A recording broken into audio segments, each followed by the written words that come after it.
Al, we got a mystery to solve. That's really We not a do. mystery at It's not all. a mystery at all.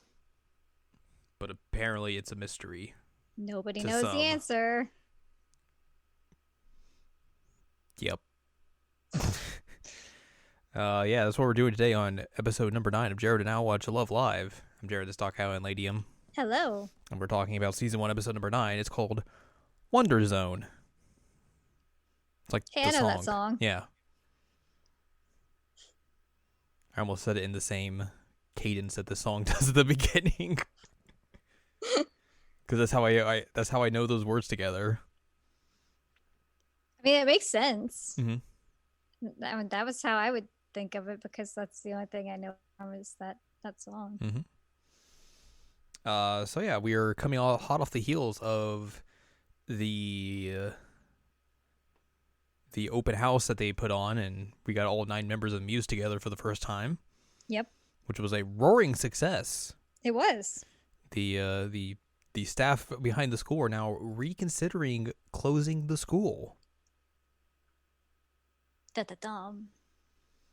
So potentially things have taken a turn for the positive. Good job, Muse. They got an expanded club room, which is just like the room next to their original club room, but for some reason now it's vacant. Yep. So now they can use that for literally not a whole lot that they would normally not use the other room for, because they're Yeah. not going to practice in that room. It's Nope. just, hey, if we need more space, we have it, I guess. It was a weird thing. Because in the forthcoming episodes, they use it like once or twice, and it's Mhm. nothing real important. It's like they use it once for like a little party, and I think once to get everyone kind of ready for the live show, which that makes sense as like a place where you could like get prepped and everything. Because obviously, I Yeah. don't think you would be able to do that in the original club room. Right. But yeah, it's a little weird. They also realize that they are 50th in the Love Live rankings, which is a big step up. So they go to Akihabara and have some fun. They go to the famous school idol shop. And find merch. They do. Hideo and Rin are like, oh my gosh, look at these Arise pins. They're so good. Rin like finds his pin, is like, oh my gosh, look at this girl. She looks just like Hideo. I should get it. And I think it's, who is it? It's Honoka and Nico or someone. Like looking at it like, no, that's Hideo. Yep, that's Pretty her. sure that's her. And then they find this little stand that's like full of Muse merch. And they're like, oh my god, we have merch! Which, how do they know or not know that they have merch? Also, how does a place get away with selling merchandise of school idols? Of Yeah. amateur idols? There's a lot of questions here, and like one, you'd think that they would know because like they're using their image, Mhm. and you wouldn't want like shisty stuff to have your image on it. Yeah. 2, 2, you would want a cut of that. you would want a cut of that, yes, especially if you're in high school. Yeah. And 2, like, how do you even pick which like school idol group to like sell merch for? And also, where did they get the photos and stuff for this? Yeah, that's kind of creepy too. Of like, where are you getting these pictures of high school girls? So, technically, this would be all bootleg stuff, you would assume. Yeah, seems so. Like, it's very strange. But again, because Love Live is a sports anime, let me make a sports connection. All right. College athletics Mm-hmm. are considered amateur. Okay. However, any university will sell merchandise revolving around a specific sport. The caveat is like they'll sell like, oh, a numbered jersey, but they won't put the name of the player on the back, so they don't get a cut of it. So all that money goes back into the school. That seems shady. Yep. Ugh.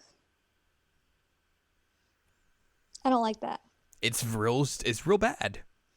There's a reason why in the when the college sports games existed, they couldn't put in the player names. Oh, right. They would always be numbers. And I think there was a college like basketball player who sued either the NCAA or like EA Sports about that, because it was like, yeah, this is totally me. You're just not saying it's me. I should get part of the revenue of this, regardless if you're just not putting in my name. Like, you're clearly modeling this character after me.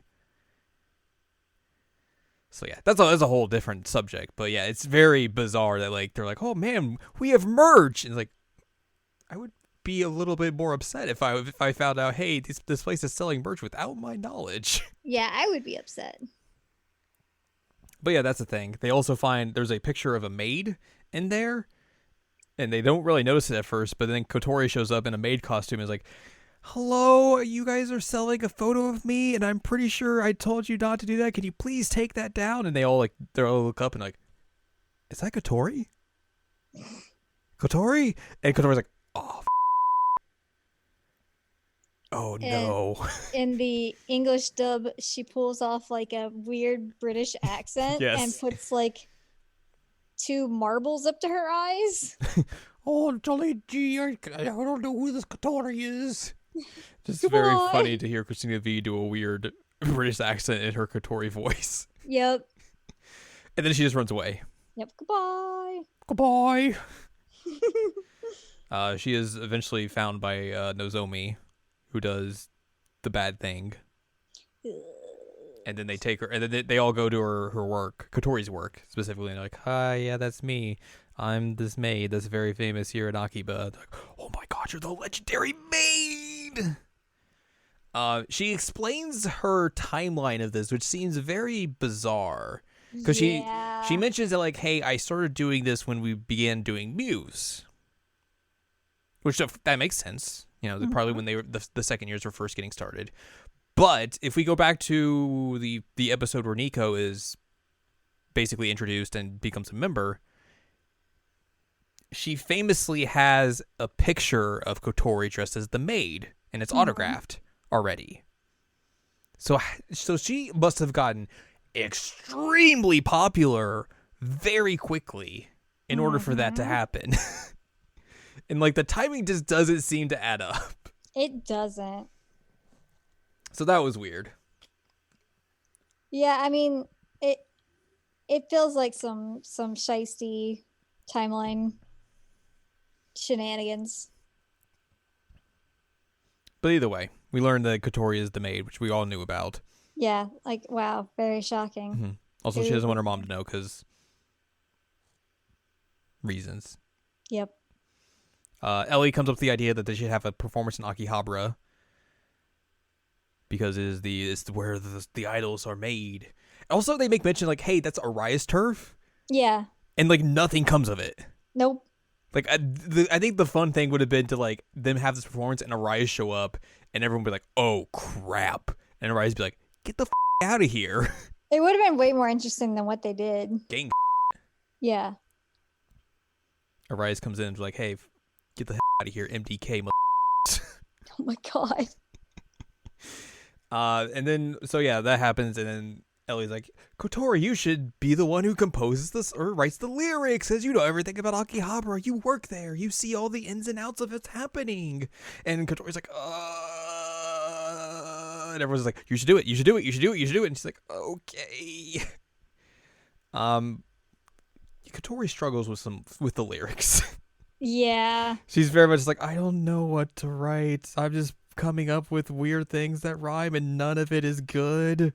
I'm trying to find the one that you That's what I'm also trying to find. Because it was really funny. Hey, black and white kitty, that's my seat. Yes. Yeah, so she's having a hard time, and like it's putting a toll on her to where it's like Umi and Honoka like notice like, oh, she's having a hard time, but we're trying to help, but we don't really know exactly how to help her get through this, and like it's affecting her schoolwork and everything.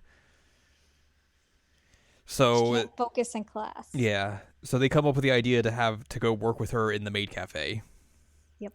Which Umi's like, I don't like this. Honoka's just into it as well. We get like this weird montage of Kotori doing like all the maid stuff, and like it's all like close-ups of her face and everything. And we're like, oh my gosh, this is the legendary maid. Umi hides in the kitchen and like does the dishes and is like, I'm doing maid work. This is what classic maids do, right? Hey, and then Kotori's like, you gotta put a smile on your face. You always have to be smiling. She's like, I'm doing dishes. Why? Please smile. Please.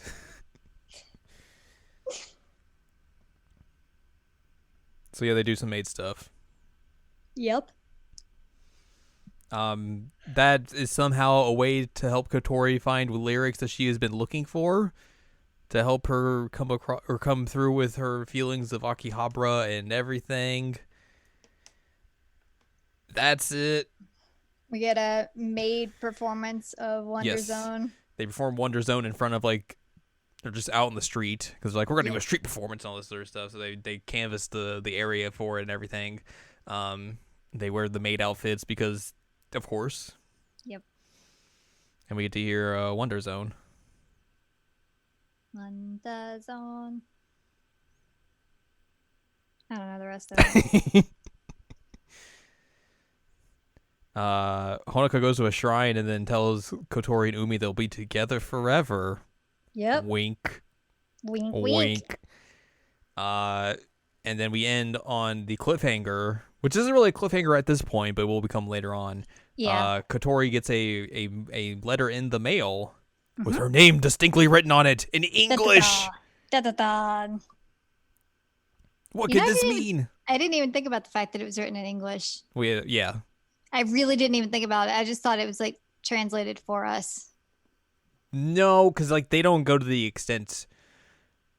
extent. I think in what we're watching, like the only thing they do is like they'll put up subs for if things are in Japanese. Yeah, I just didn't really think about it, but you're right. Yeah. It is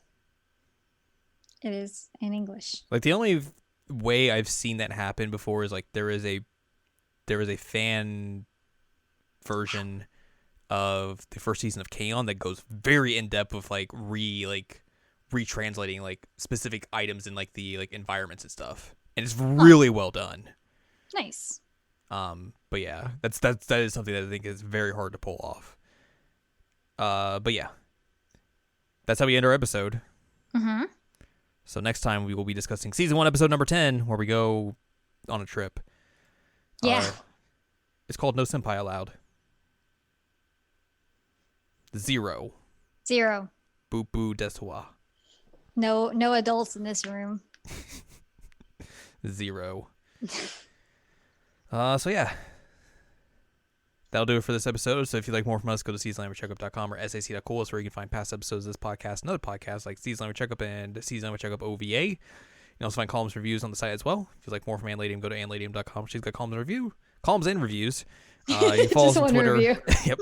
Follow us on Twitter, twitter.com/anime checkup. So next time, let's go on a little training trip. Yep.